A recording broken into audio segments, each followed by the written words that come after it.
Okay, today is our last lecture in microbiology about those bugs जो ग्राम stand लेते हैं, ठीक है। सो दे आर इधर gram positive gram negative. Positive detail में हम पढ़ चुके हैं और नेगेटिव में जो कर्व रॉड्स है वो हम इस लेक्चर में पढ़ेंगे।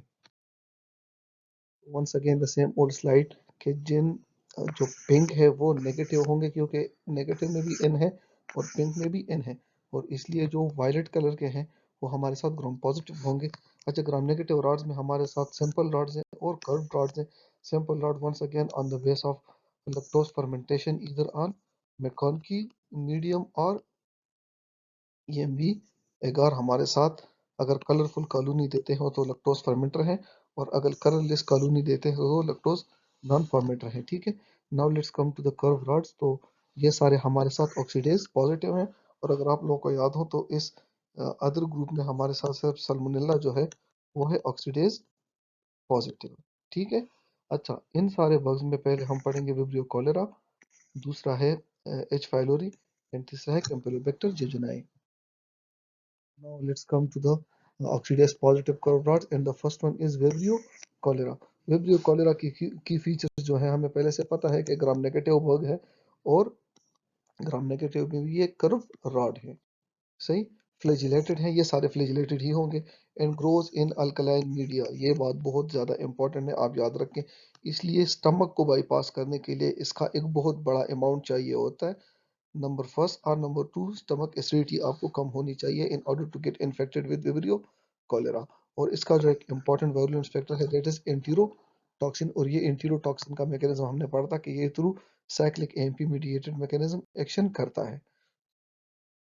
वंस अगेन ये जो है it is transmitted by injection of contaminated water or uncooked or poorly cooked food, and they result in watery diarrhea, जो कि हमारे साथ राइस वाटर स्टूल के फॉर्म में होती है, ठीक है। अच्छा, इसका जो इंटीरोटॉक्सिन का मैकेनिज्म है वो हमने पहले पढ़ा था कि लेट्स सपोज दिस इज इंटीरोसाइट, ठीक है।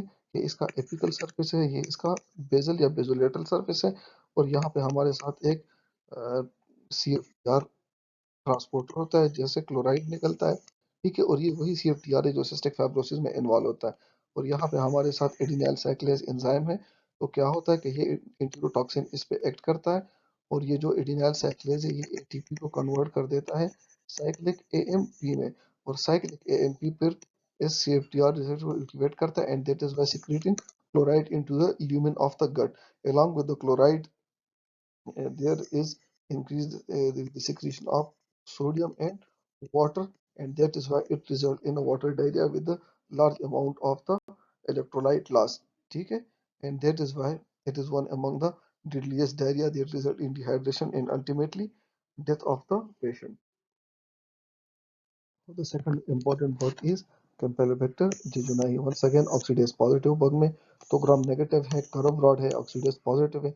अच्छा, सी से याद रखें कि ये सेंटीग्रेड, सो ये 42 सेंटीग्रेड पे सरवाइव करेगा, ग्रो कर सकता है, और बहुत लो इन्फेक्शियस डोज इसका चाहिए होता है to infect the human host, ठीक है।